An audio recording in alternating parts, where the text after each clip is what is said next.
Welcome to the Conscious Dominance Podcast, where Andrew and Eric, two dominant men in dom-sub relationships, discuss how we approach our dominant roles from a conscious and loving place, and what we learn about ourselves through the deep intimacy that these power exchange dynamics make possible. Sit back and enjoy the show.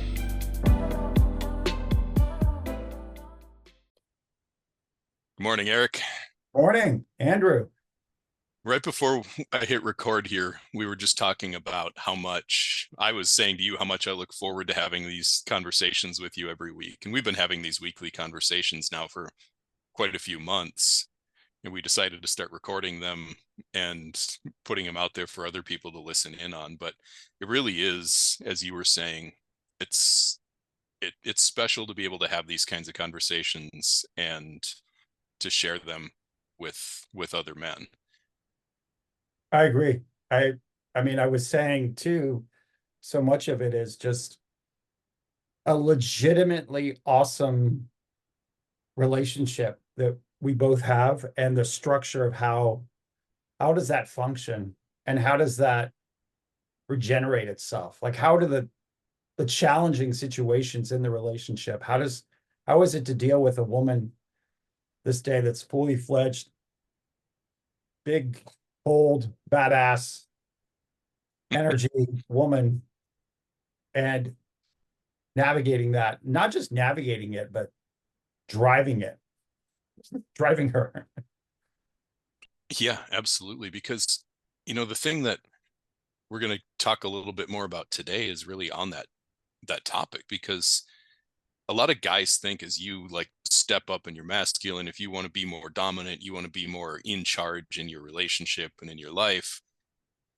I think the mistaken assumption that a lot of guys have is that when a woman starts to become more submissive, that she's going to get quieter and softer and more gentle, which she does at times, but also she takes up some space when she starts feeling safe. There's a lot of up. Keep going. Just the amount of space that her energy takes up when she feels safe enough to let her guard down and really feel her feelings is something that it was unexpected for me. But I learned a lot from witnessing Dawn kind of coming alive and really growing in her expression. Oh, 100%. And I think you eloquently spoke about that in one of the issues, one of your podcasts, where there's a little bit of this. I felt like if you were to draw, or like if there was a visual, like, whoa, it's bracing, yeah. You didn't know what you were in store for. I feel like so often women contort themselves to, especially around men that they love and respect, they're habituated to not upset them and not say everything and to make sure and please them. And especially if they tend to be already submissive. And so right. It's like a fear of abandonment and kind of exactly. shaping how she shows up to try to be accepted. Exactly. And I think that so often what you've brought forth, and I feel like it's really helped in our relationship, it's been this real switch, a real paradigm switch, that is, the farther along we go, the more voice she has, the more she expresses fully and freely her desires, her wants, what the weather is. It feels very much like weather, like the weather of the day. It's like, and we can speak more about this, but if we're able to hold that, not react to it, not necessarily try to fix it, not solve it, but hold that space for that weather to come through, be present with it, feel it, not close ourselves off to it. It does a wonder of just moving the weather through. Mm-hmm. And that the art of that is literally the relationship so often. And I feel like the more farther along, the more safe she feels, the more alive, the more surrendering she is, the more she's in that state of expression. and that state. So you mentioned holding it, and I really think that that's an important place to start, because any woman who starts to feel more submissive, who starts to feel safer and more held and more accepted for the truth of whatever she's feeling, she is going to express more. And that, I know that has required a lot of me and my ability just to, like you said, hold it, which guys hear that, like, what does it mean to hold it? Does it just mean that I sit here and get beaten up by her emotional, like, vomiting? And it really is something that takes practice to hold. And so for me, and I would love to hear how you define holding it for yourself, because for me, being able to hold Dawn's expression means that it doesn't mean that I have to do anything at all with it. It means that I need to be able to stay present with her and to receive whatever she's feeling, whatever she's expressing, without reactivity on my part, just staying present, not going into my head, not getting defensive, not making excuses, not rationalizing, not fixing, not anything else, just being all the way there and being present. And that is as simple and complicated as I can make it, to, at least for myself, to explain what it means to hold that for her, is to literally just receive it. Like, let her let go of it, and I've got it. I've got you. I've got it. I'll take it. mm-hmm. What would you add to that for what holding her expression means? I mean, there's an adage of holding space. I feel, I don't know if you're familiar with people talk about set and setting and its effect on when you take a certain substances and how it impacts the substances. Psychedelics, the set and setting matter. Yeah. They affect everything, the mindset and then the setting and the capacity to hold the space. That's it. I mean, there's a lot of similarities to the two. There's a lot of similarities to holding space where you're present with this person in the situation and you're not trying to fix them, solve them, change it, do anything, but you're really literally just holding it. But I think a prerequisite, one of the most important things, this is why heart opening is really important. I think so often men hear this and they're like, okay, I just shut myself down. Yeah, like steel myself against it. Like, don't say that stuff, and then you can feel it. Problem with that is when you're shutting yourself down, you're also shutting yourself down to love. You're shutting yourself down to compassion, to feeling, to the immensity that is coming through. So when you're receiving that, you're still receiving it as a negative thing, even if if it is negative, you're receiving it as negative, like you have to protect yourself from it.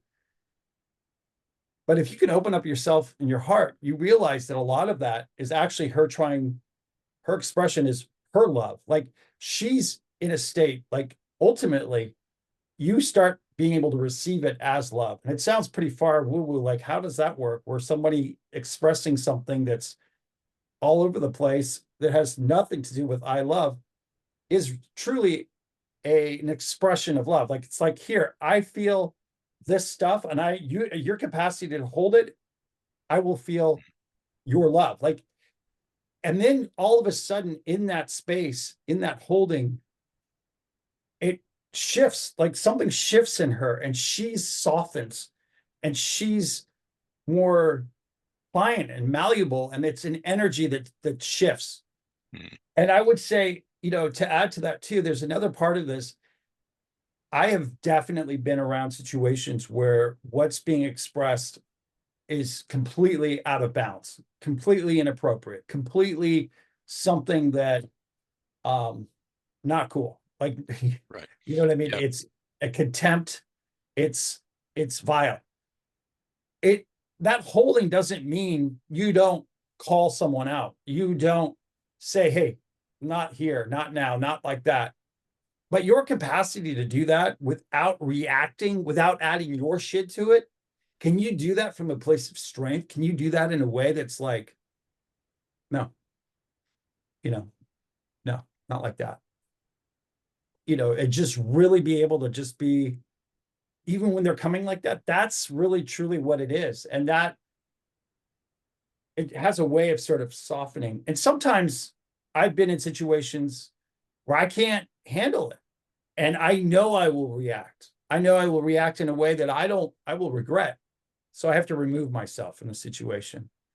And so this is where the importance of really truly feeling everything is, because if you're not feeling all of your stuff, what'll happen if you're getting, if you're closed off, that voice and that thing, something will penetrate through it and hit some nerve, some place that really hurts, and you'll react because you're not feeling it yourself. If you're not feeling it yourself and they hit you, it'll jar you so much that you're going to react and put that out there. And so I feel like a lot of this practice of holding space and really holding that actually takes the real work, and your capacity to do that well is actually being in holding space for yourself and your own pain and your own trials and your own tribulations and your own shit. When you can truly do that, then you can come back and you can hold it for someone else. Your capacity to hold space for yourself is your capacity to hold space for someone else. And in the holding space of someone else, of her, guaranteed you're going to have more things that she's going to call up. She'll find a little thing. You're not going to do it perfectly. Like, you will falter, you'll wobble, something will be off. But that's like exposure therapy. It's like there's no way to get better at it unless she's doing it. And I think it's also, anyway, before I go there, I'd love for you to respond. Well, I think for me, one of the things in this was I had to stop making judgments about Dawn's emotion, about her expression, about her feeling, because, absolutely, we're not condoning like abusive, like verbally abusive behavior from a woman to a man when we're telling a man that he needs to be able to open up his heart and receive her expression. We're not condoning abusive behavior, but a lot of men will receive expression from a woman that's really just neutral. It's just information. It's what she's experiencing and sharing with him. If a man's got walls up around his heart and that, like, he's getting triggered and activated and pissed off and angry and defensive about what she's sharing, he might receive that as being abusive when really it's nothing of the sort. It's just her sharing the truth of how she's receiving him or life, or how she's responding to whatever's going on around her. So this is why we have to do our inner work, like you said, holding space for yourself, but healing our own pain, being able to let those walls down, lets us let her all the way in without reacting. So for me, I had to get to a point where I started to see Dawn, and not just see, but feel and experience Dawn's emotions and her expression as neutral. Right. They're not an indictment. I think so often men take it personally. If they're feeling all this stuff, they feel like they're being indicted. Like, it's the court of the judgment. Like there's a trial and they're making their judgment. It's cast upon you. You have done this and you're not doing a good job. And then they take it and they're feeling persecuted. And so they feel they get into victim mindset. Right. I want to add something to that before you go any farther, because that's exactly what it is. If when I started catching myself in any point of feeling defensive, of feeling like attacked by her, feeling judged by her, feeling blamed by her, when I started realizing that every single time that I felt that way, it wasn't because of what she was saying, it was because of what I was feeling in response to what she was saying. That this is 100%. My work. This is my work to do, to let go of the judgment and the feeling blamed and the feeling like all of these things that I'm feeling in response to her are me. They're not her. 100%. You know, one of these, I was looking for this book. There's a great book. Brad Stolberg talks about uncertainty. I don't know where it is right now, but he talks about in this book, times of uncertainty. How do we navigate uncertainty? Well, a woman, I'm going to say this, a woman is just uncertain, like uncertainty. If you're with times of uncertainty is your relationship. Like that's kind of the modus operandi, is a time of uncertainty. So, what do I want? I don't know. So this time of uncertainty, one of the things he talks about in this is that there's two pathways in the brain. There's a rage pathway and there's a seeking pathway. And you can't be in both pathways at the same time. And so our job is to stay out of the rage pathway and come over to the seeking pathway. And I think about every time we get into feel like we're a victim, we go over to the rage pathway. So if you catch yourself being like, I'm a victim, I'm being persecuted, oh no, she's thinking this, and you get all victim-y, and you know when you're there because you get defensive, you're explaining yourself, your nervous system, you start ratcheting up into fight or flight. That's all heading over to the rage. And if you don't catch yourself, you're gonna keep going and it's harder to get over here. So the key, this is where meditation, this is where doing work on your nervous system, this is where working out, pushing yourself to another limit outside of those situations, because you need that body awareness. And you're like, oh shit, I'm going in this direction. How do I come over to this direction?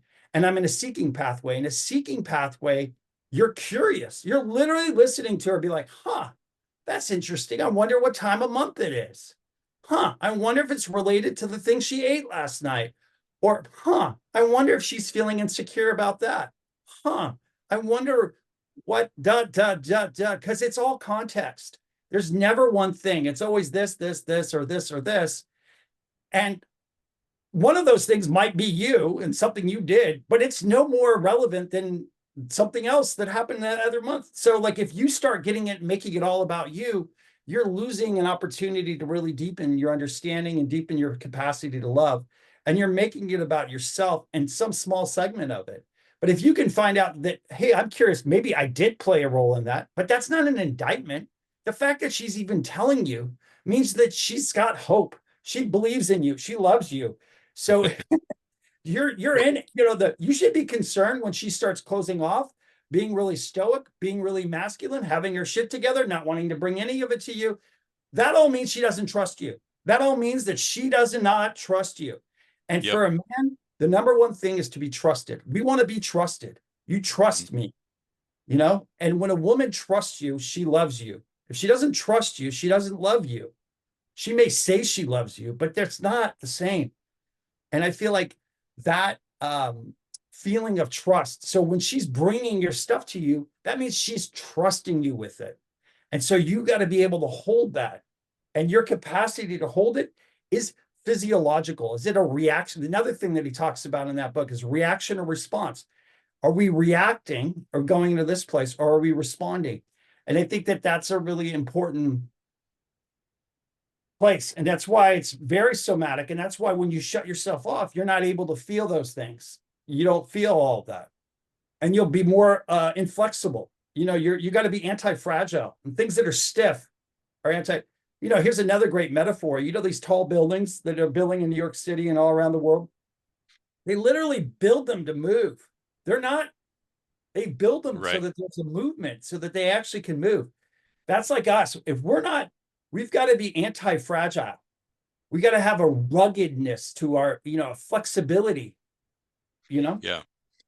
Well, and you made a really good point there that if she trusts you with this, and she's like, if she's giving this to you, it's because she loves you, because she wants you to be connected to her. She wants to connect what she's feeling to you, so she's essentially loving you, even if she's angry at you. This was one of the big shifts for me when I had this absolute aha moment. And I told Dawn that from now on, I'm going to choose to receive everything that you feel as your love, as love for me. And she recounts this story as feeling like this permission slip for the first time in her life. for it just to be okay for her to feel whatever she felt, and to know that she had a place where she could let it all be. Mhm. And for me, what that did was, okay, she's angry.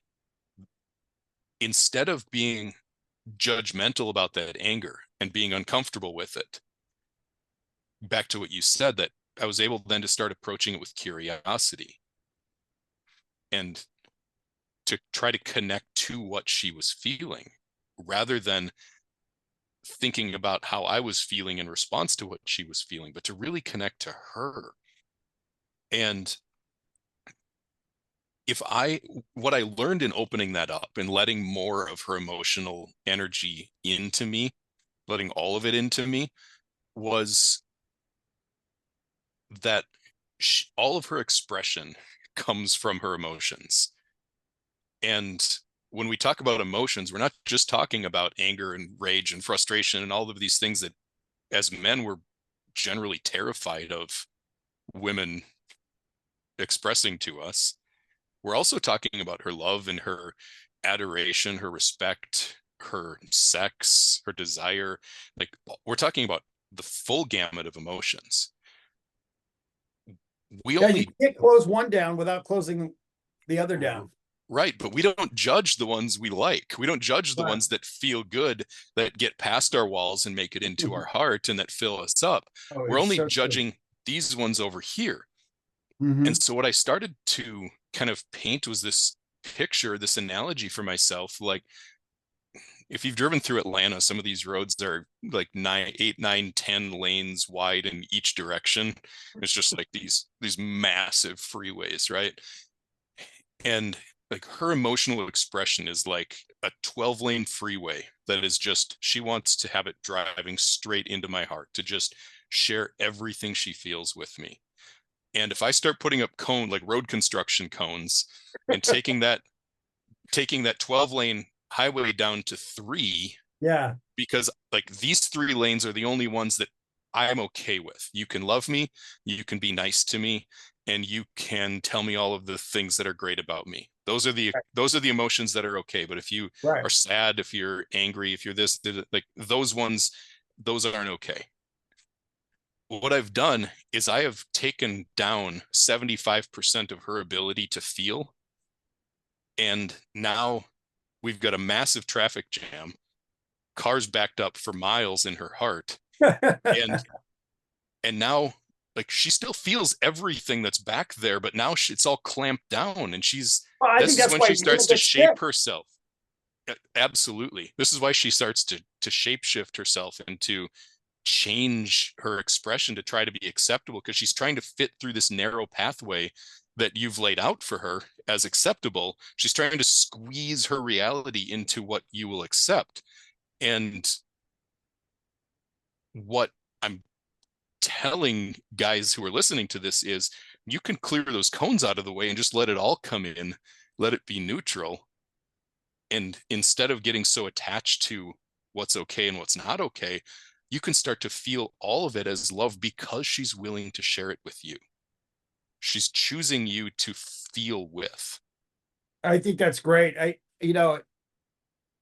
That's a great metaphor. And I've been noticing and knowing people, a number of women with chronic fatigue and autoimmune disease. And it's got me looking up and researching. And I found out that way more women have autoimmune disease than men. And it's way more prevalent now than before. Just like with men, I think a lot of the issues are despair. We sort of despair. Women overdo things. Men underdo things. You know what I mean? Down. It's kind of like there's a little balance. We get off, we're like not in a great space. We're just like, fuck it. Women get not in a great space and they get all more try to fix it all and get all the work. So I bring that up because the expression of their voice and their capacity to really speak, a lot of times when they're doing this energy and all this kind of, it's because actually the feeling part of them is not feeling. They're trying to get and feel a sense of safety and a sense of order and a sense of structure in their life. And they really need to feel that so that they can feel all the things that they're feeling and they can feel safe and they can feel okay.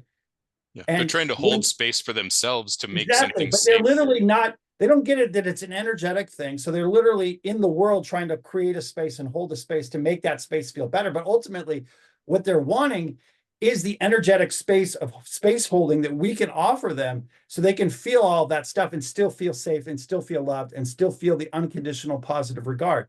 So we literally, in our capacity to hold the feminine and hold our partners in that space, we can decrease their anxiety, decrease their feeling of the autoimmune and these sicknesses and all these different things. Like we can bring health to them and bring something to them that can feel that. And even when they're in their sickness, or allow them to be in their sickness, or allow them to be wherever they're at, hold that and hold that and hold the line and hold that space. It has an alchemical quality. It has a transformational quality to it. And I think especially as women get older, hormones and all of these things play a part in that. And one of the big things that starts to happen is that they're not going to be, there truly is, and I think we're all like this, we need other humans in our lives to love us and to support us and to be there for us. And for them to be able to surrender into that, they can't just surrender physically into that. If you want them, their physical surrender to it, you're also going to have their emotional surrender. They're going to have to be their heart surrender. All of their surrender needs to take place if you want the whole surrender. Otherwise, it's a performative. Otherwise, it's a contortion. Otherwise, it's not going to last. There's going to be this part of them that's going to resent. There's going to be a part of them that's going to be contemptuous of anything outside of these certain parameters. And so if you want them to feel wild, feel free, to feel these things, they've got to be able to bring that to you, and you've got to be able to be the thing that's the solid thing. 100%. I love the way that you put all of that, because, I'll give a couple of examples here.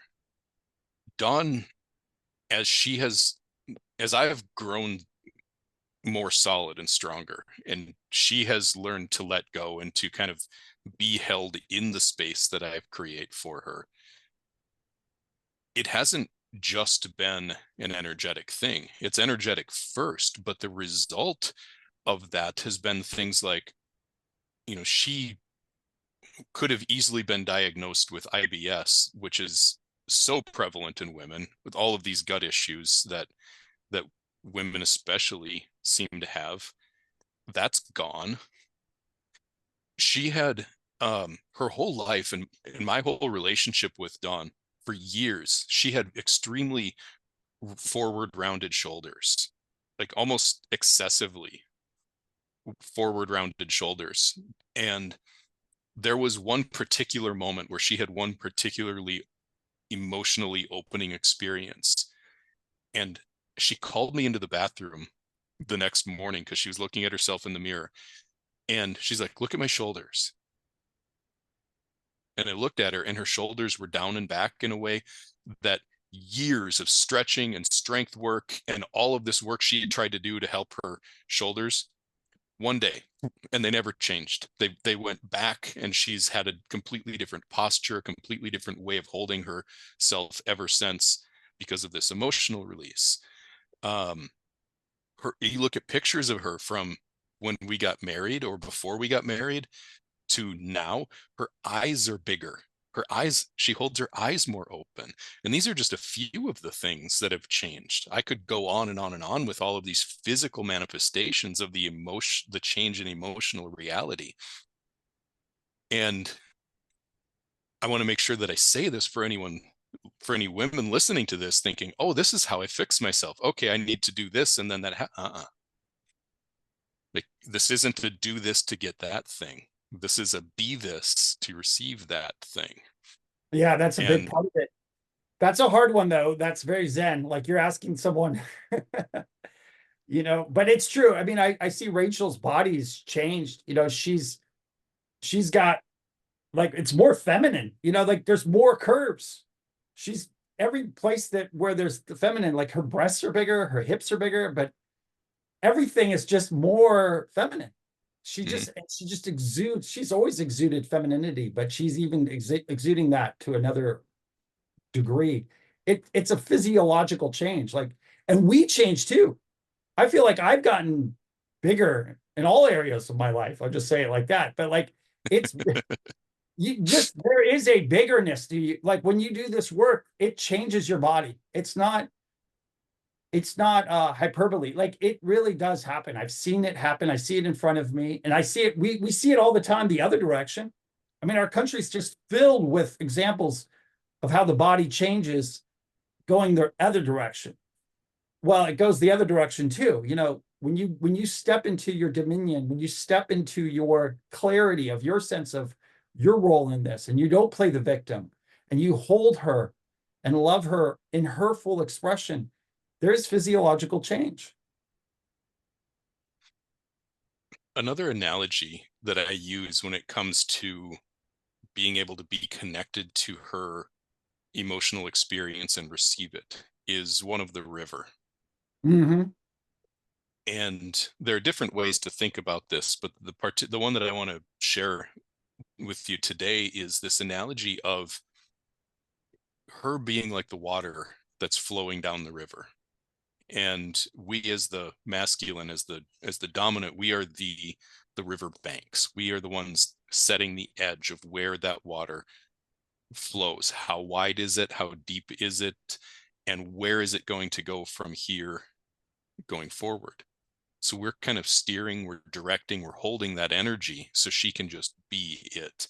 Where if she bumps up against the riverbank, the river doesn't get pissed that the water is touching the bank. It just says, nope, no farther.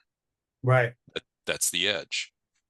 And so holding that kind of energy of being the riverbanks for her lets her grow. It lets her be all of herself and just says, I know where the edges are. I know. Mm-hmm. And I'm going to, just as solidly as a river says, nope, that's the edge. That's all the farther we're going to go.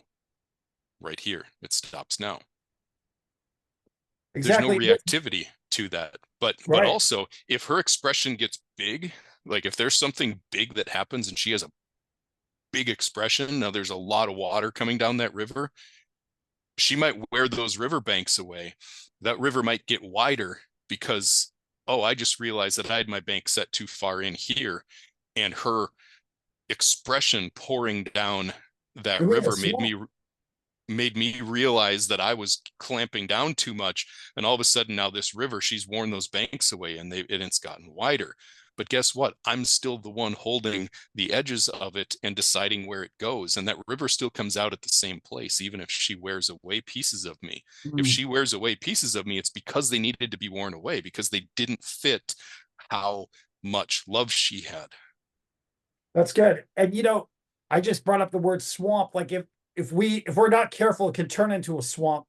But what you're saying is sometimes we have to risk the swamp, like risk it, break ourselves down, our ego death, to keep that moving forward. And I feel like that's another part of this that I find really interesting, is that her voice, literally, it's like a built-in mechanism for ego confrontation, for growth. Like, you know what's going on with yourself because you're with her and she says something, and then you're like, oh, if you have a discipline of not taking it personally, if you have a discipline of not being defensive, but you still recognize, oh, that stung, that hurt, you don't react, you don't respond. She may feel just a little slight something from that, but if you're able to hold that, respond accordingly, but not overreact or anything, then you could take that somewhere else, and through a practice of introspection, contemplation, writing, be like, that's a place where I'm insecure. That's a place where I don't feel confident. I'm feeling vulnerable here. I can work on myself in that regard. I can accept myself there so I can improve myself. That's also a place, Eric, where men need other men, because exactly. we can't you can't just do this. we it's can't really, just really do it hard all. to do this by yourself. I wouldn't be here in this relationship if I didn't have therapy, if I didn't have men like you, if I didn't have a place to go to that was not what my woman to go to. You know, I think that's the whole caveat. And I have men come to me to get support, and I don't see how they can do it. I'm not saying I need to be the person, but they need somebody. You need somebody other than your woman to go to, because you're going to be having these breakdowns. I mean, ego deaths are little mini breakdowns. Like, you have to break down a little bit. You have Mhm. to, there's a dissolving quality that needs to take place. And if you don't do that consciously, I always think about this with my building metaphors. If we don't have controlled demo, we have uncontrolled demo. We'd much rather have controlled demo where we plan the demo. We know what day demo's happening. We know what day that's going to be coming down. We have cleanup crew.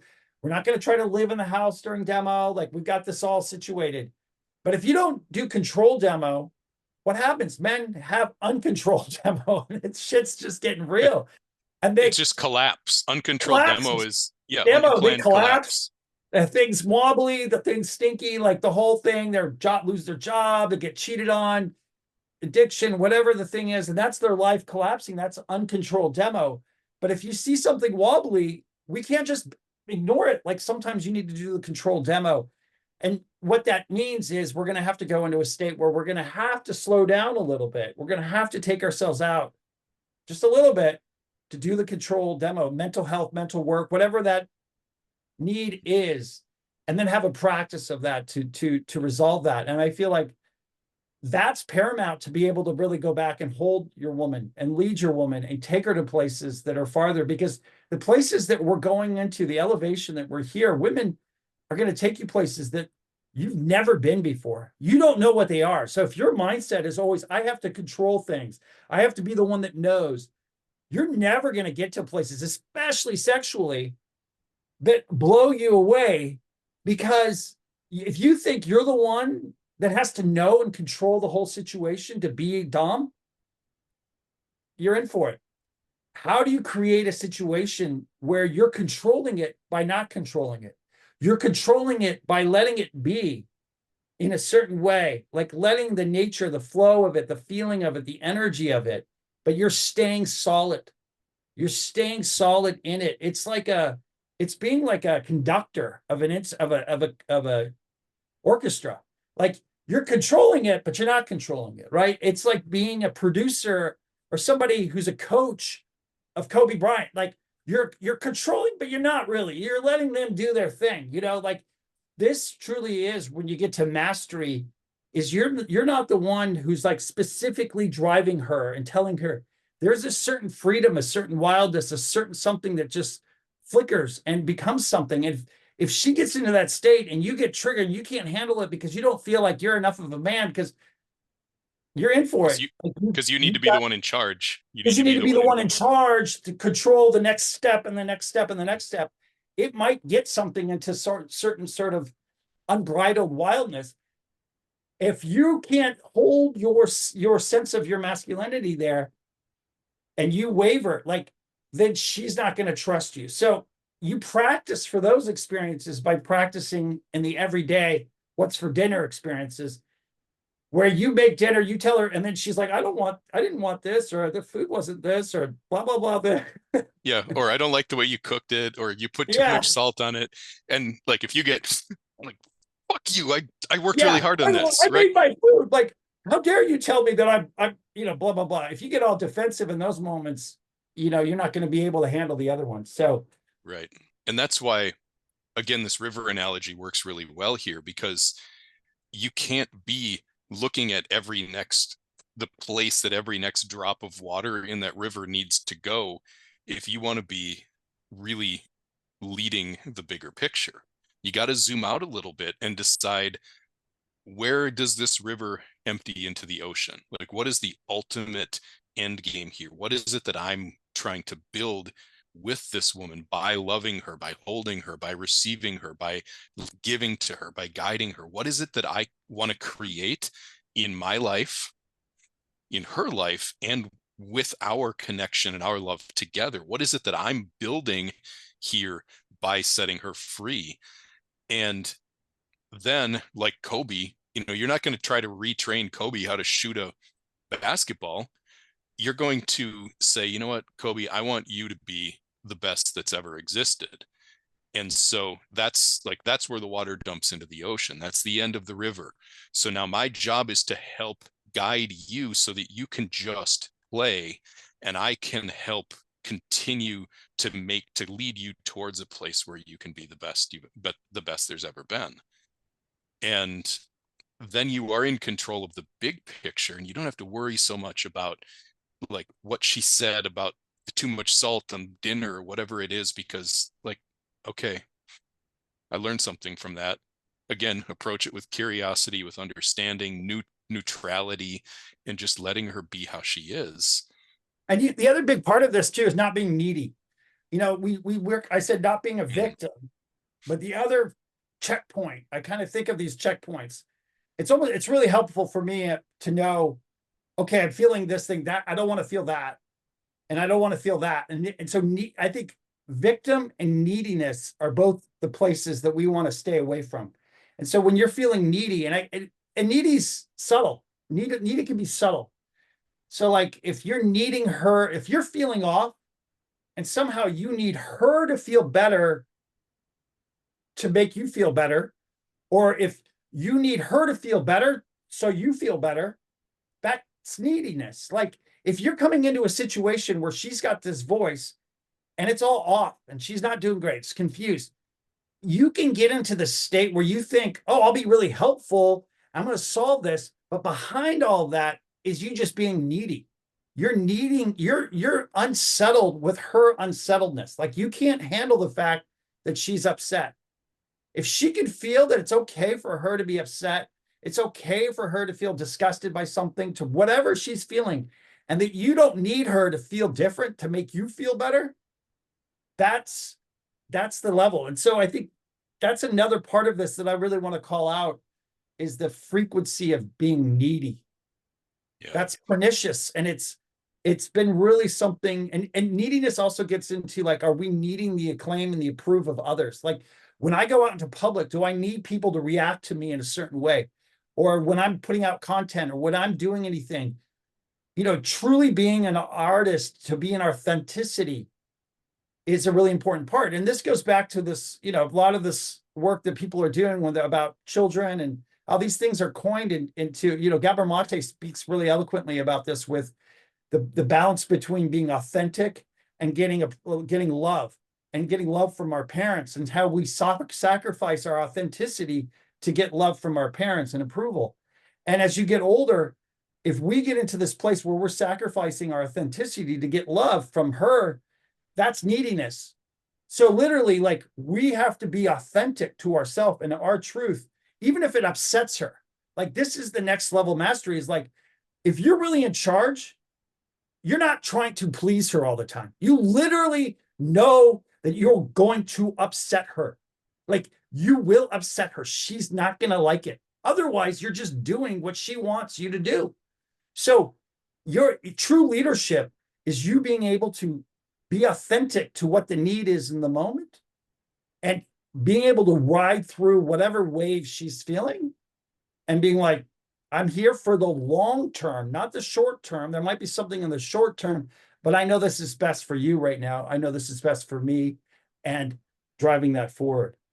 And this is why we have to, as men, do the work to get underneath our reactivity, because there's no way to know the difference between having an authentic, genuine need, like, this is something that's important to me, and this is something that I am going to have in my life because I value it and it means something to my authentic experience as a man. Right. And like, to know the difference between that and being a victim, but just like trying to have some void filled by manipulating her to be different, so that she does the thing that makes me feel better, like makes my wounded inner little boy feel better. Exactly. Like, that's another way of describing the difference between having a need and being needy. But we can't see that, because it all feels like having a genuine need until you have done the work to get underneath your reactivity, to get underneath your defensiveness, because it is that, like, the defensiveness and the reactivity and the short temper and the like anger outbursts and the shutdowns, all of this stuff is evidence that there's a void in me and there's pain in me that I'm trying to protect against. I can't have that hurt. I can't have that touched. So I can't tell you what it is, but I'm going to try to be sneaky and manipulative and hide things and say half truths and whatever. And you And know, this when is you're what, telling, yeah, well, that's what she sniffs out, right? A yeah, submissive woman is an absolute bloodhound for that kind of weakness, because guys think that opening up and doing this work is like making them weak. That is, the weakness opposite. is the protection that you carry around from feeling pain. And she sniffs that out. And it's why it feels like she pokes it so much. It's why you feel so much like you're getting attacked by her, because she senses subconsciously that there is something in you that's not solid and she can't trust it. And so there's something in her that'll just find it and poke at it until Right, you see it. right. And this is why I really believe in this. There is this identity that we hold to who we are. And if we don't really go and examine who we are underneath all of our identities that we think we are, that identity is often fragile. And when someone comes and tries to create a new identity, or that identity dissolves, we dissolve. And in that dissolving, we can't lead from that. And so we're so afraid to have that dissolve that we try to tell her what to do and control. We don't want to have her voice because that'll come up against some wound or something like that. The true mastery is that when we've done this work and we know where our wounds are, we know where those things are, we're going to be impervious to that because we've already got you. I got you. Like if someone's saying something and we already done that and we know, it's like, yeah, you're right. I am a piece. Like, and then if it's false and it's a lie, we're not going to get hurt, especially if it's just her to me. She's not announcing it to the world. She's just telling you, and it's full of shit. Like, who cares if she's telling you something that's full of shit? Like, Nothing can hurt you if you know it's not true. It's I exactly. saw And somebody if it say this is one true time. and you know it and you've already done the work, you're like, yeah, you're right. That is true. Like Yep. that, nothing like that to just like deflate her when she's like, you're like, yeah, I did do that. But not from a like a needy, like I need to shift her or change her or do any of that. And this is why her having an expression and a voice is not something like, oh, wouldn't that be nice if she did? Or that's an important part of this. Like it's the central part of it. It's like you're not doing this unless she's got a voice. If you've got a girl and you think you're being a dom and she's not expressing herself and her fullness and her voice, you've got a slave for the weekend. And that's going to last only so long before she just gets flatter and flatter and flatter and flatter, and she's not going to trust you. You can do that. Like people have done that and they've had slaves, and maybe that's your kink and maybe that's your whole thing and that's it. But you're not going to have a woman that's going to grow over time to regenerate. That as she ages, as she gets older, she gets more beautiful, she gets more sexual, she gets more vital. That regenerative quality cannot happen when you don't have a voice. And you won't be able to grow. You won't be able to express. You won't be able to be in your fullness with yourself. And when I say my expression, taking that somewhere else where I'm learning about myself, I'm on this journey. Like if it's already done, like here's this person, and we're controlling all the inputs and outputs. That's a closed system. That's fucking entropy. It goes to a bad place. We don't want a closed system. We want something that's an open system so that it doesn't go to entropy. We need a regenerative quality to it. We need syntropy. We need something that expands and improves. The only way to do that is to bring in elements that we don't want, that affect us, that we can alchemize, that we can transform, that we can do the work to bring us into another place. That can only happen if she has a voice, where we literally turn the negative into a positive. Well, and we allow that breaking down to open us and expose us to ourselves on a deeper level so we can see more of the truth, because really her expression is the emotional expression. And this is where like the romantic comedies and Disney movies and like everything that taught us what it was supposed to be like to be a good man to a woman were just completely fucked, because it was all about these guys pouring their hearts out. But our expression is not an emotional expression. It's an expression of consciousness and truth. It's seeing the truth, speaking the truth, and then setting a direction and a path for your life, for hers, and for your relationship together to align yourselves more with the authentic truth of who you are and who she is, being able to see that through her expression.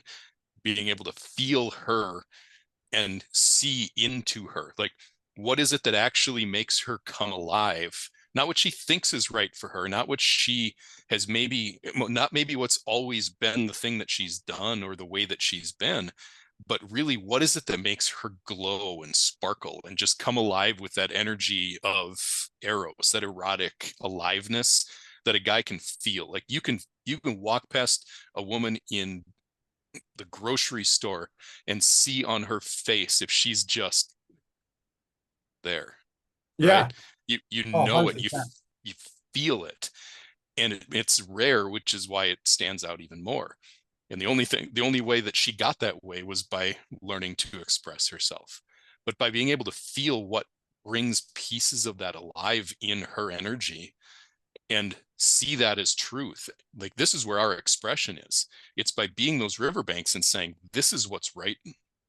Like, look at this about you. Look what I see in you.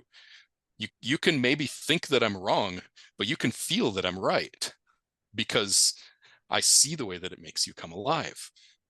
And you Right. start to set a path for her life that aligns her more with the things that make her come alive, which is going to mean less of the things that put her in her head and less of the things that maybe drain her of energy, because she gets so stuck in having to be in control and indecisiveness and all of these things that get women spinning in their heads, which no woman is turned on and excited and alive for life when she's stuck in her head.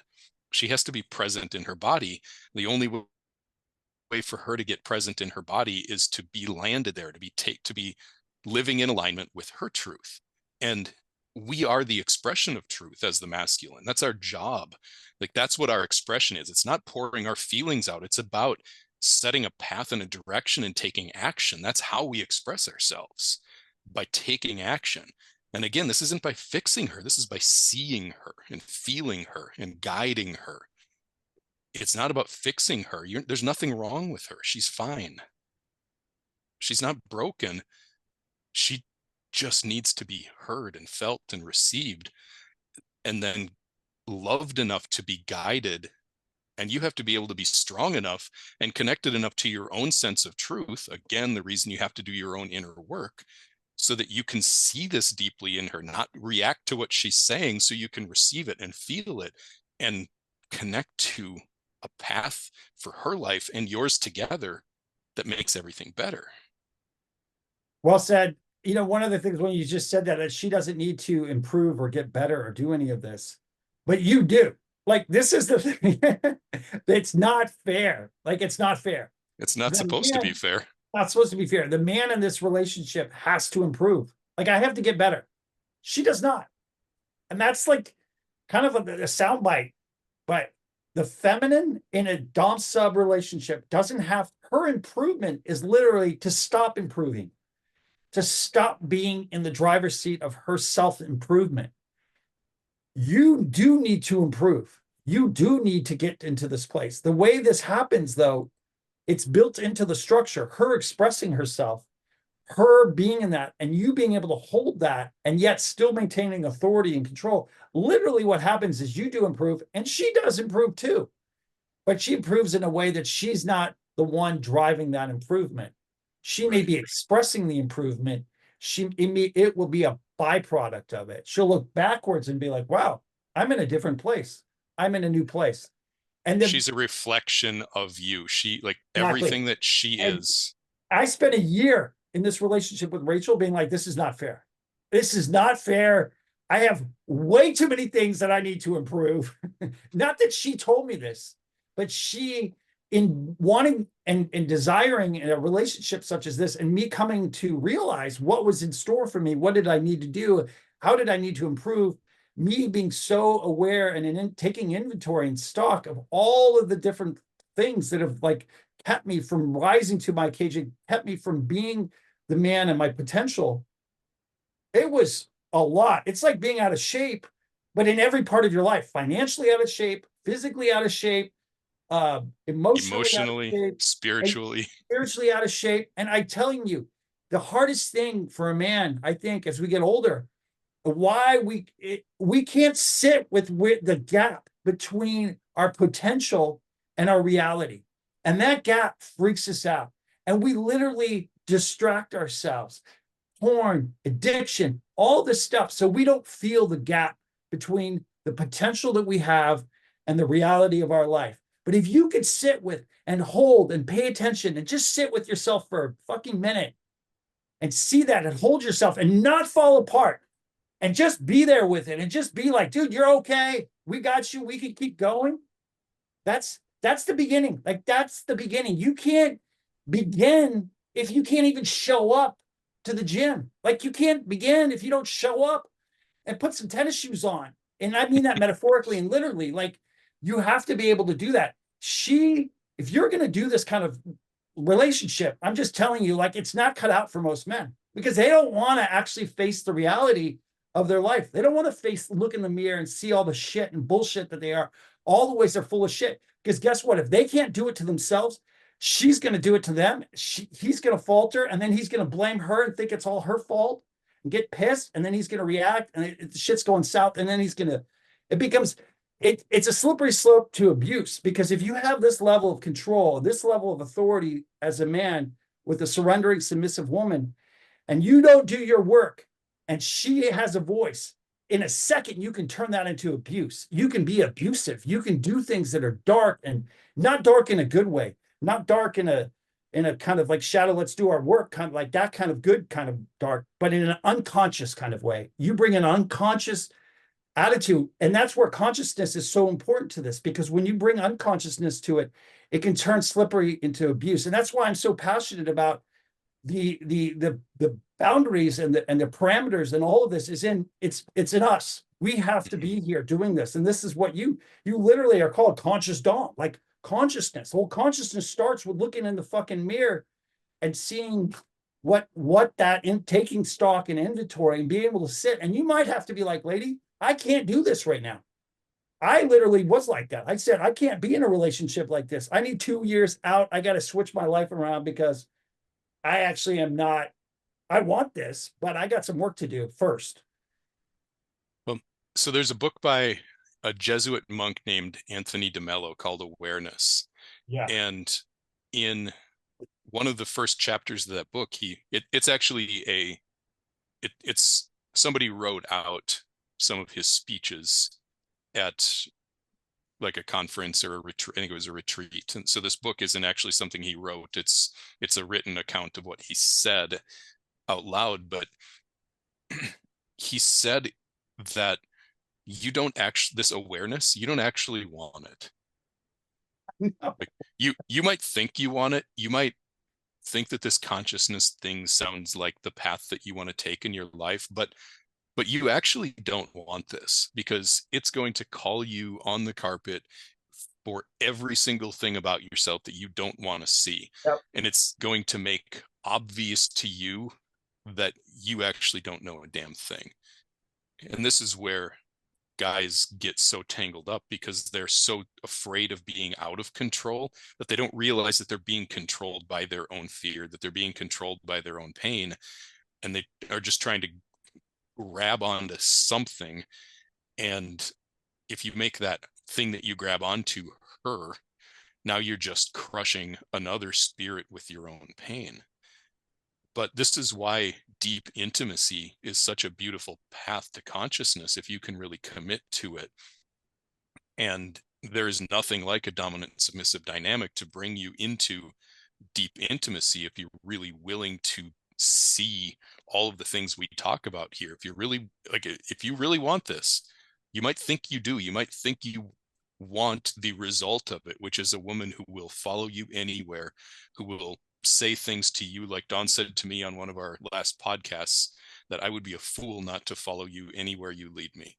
You might think you want that from a woman, but what you don't know is how much shit you're going to have to wade through in yourself, and how much of hers you're going to have to hold in order to get to a place where she can not just say that to, like, to your point, to be like your kinky slave for the weekend, but to actually mean it, for that to be real, and for you to know that when she says it, that she means it, to have that level of respect from a woman, that level of trust. You might think you want it, and like, every single guy, I believe, can have it, But And you can't boy, do it.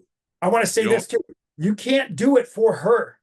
mm-mm. You can't do it to try to get her to be like that. You can't do it to be like, oh, I want a woman like that. That's my goal. You want to create the conditions where that's inevitable. You're creating inevitability with it. But you do it because the satisfying, you can look in the mirror, you can die. Like literally what you're doing is creating a situation that if someone, I'm on my deathbed right now, I'm like, okay, I did. I'm here. Did I'm ready everything for I it. could. Like, yeah, Yep. I faced this. I saw this. I saw this, man. That's way more valuable than any woman. And this is where, like, this is another part of this. We didn't talk about this, but you got to be at a place where you transcend the relationship. It's, yeah, we're on a podcast talking about relationships and everything, but once you start listening and figuring it out, you're like, oh, it's not about the relationship with her. It's about the relationship with you. And it's about learning how to love you and how to be an inner dom to you and being satisfied with yourself for you and not needing her approval, not being needy of that, not needing her to feel better. And when you get to that place, then you become power. Then you become dominant because you're the authority. You're the author of your own divinity. You become consciousness. You become a conduit of that. And your ego is not there running interference on that consciousness. That work, though, like you said, I love that you brought up that that awareness. It's not pleasant. It's not fun. It's not pretty. It's not enjoyable. It sucks. It Yep.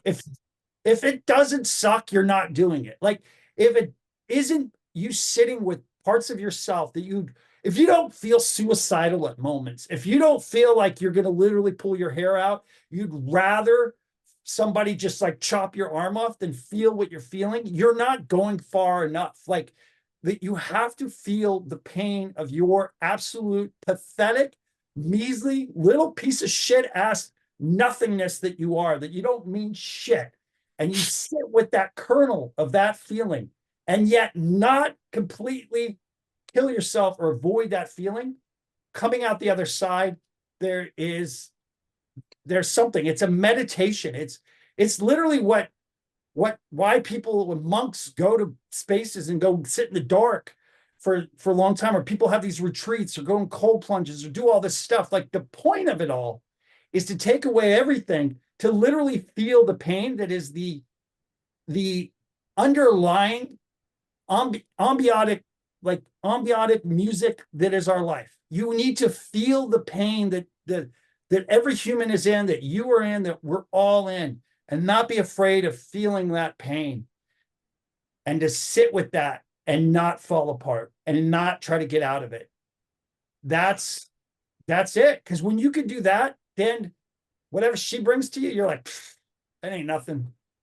Yeah. And like you said, you can't do it for her, but what you You can can't. do if you commit to really deep intimacy and awareness is you can do it through her and you can do it Exactly. with her. She becomes the catalyst. Yep. And it's like you become in a practice. It's a practice. It's almost like saying, I'm going to join the monkhood. They got it wrong when they had the priest. They got it all wrong. You literally should be like, this is the point. Like, this is what it's all about. The priest needs a highly expressive, alive None. woman. It does. None. You want to grow. You need that nun with you. You need to be able to raise that up, you know? Catholics, you can reach Eric at.